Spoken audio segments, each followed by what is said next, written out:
Now one final one. I said I was a student of a Sufi Sheikh. And I love him, and I've never hidden the fact, never, that my teacher is a Sufi Sheikh. And I'm proud to have been the student of a Sufi Sheikh.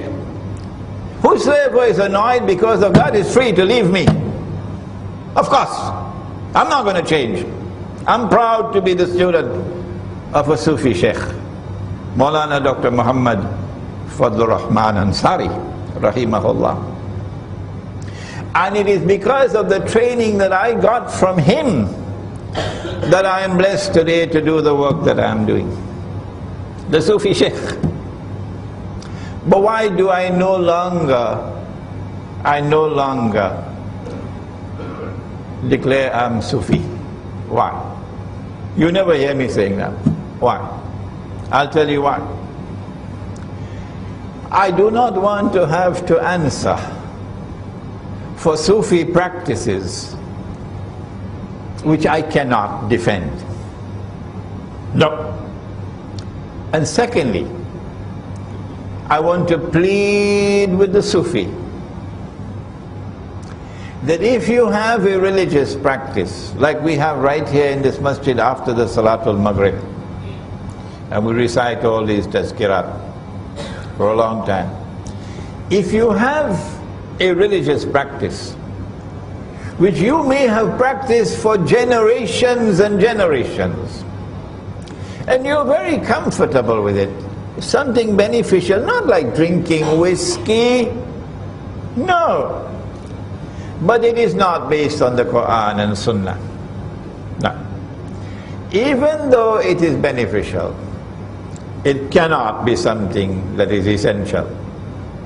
No.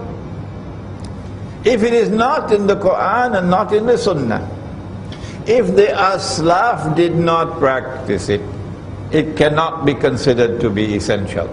Not at all. You can say beneficial, but you cannot say essential. And so I want to now ask, we are living on the brink of a pit of fire. The world is going to be very, very different from what it is today in a short time from now.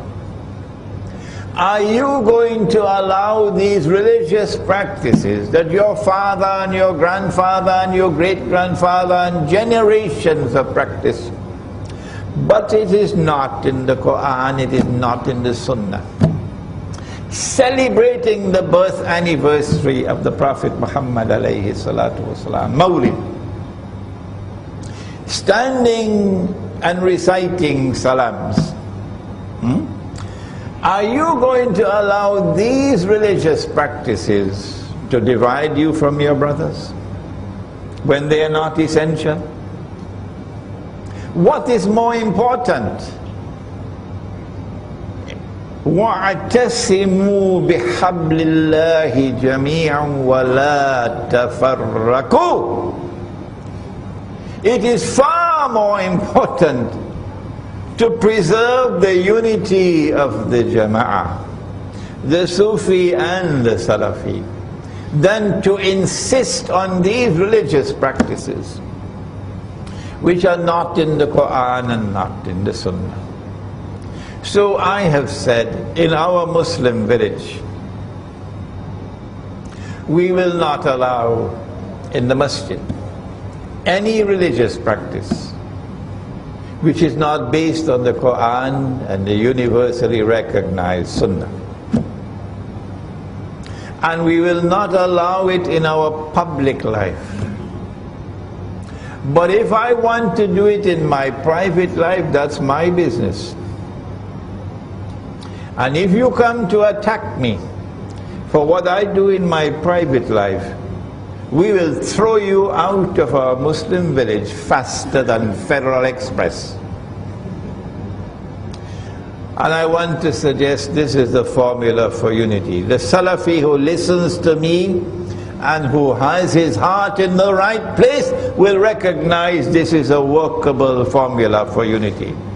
The Sufi who listens to me and who has his heart in the right place would recognize that this is a workable platform. a workable formula for unity. And so now we end by reminding that we are living at a moment of more danger than ever before in our history. Tomorrow the world is going to be very, very different. It's time to wake up. It's time to unite our ranks and no more fighting between us. And so let the Sufi and the Salafi come together as brothers to each other. ربنا تقبل منا إنك أنت السميع العليم وتب علينا يا مولانا إنك أنت التواب الرحيم برحمتك يا أرحم الراحمين آمين.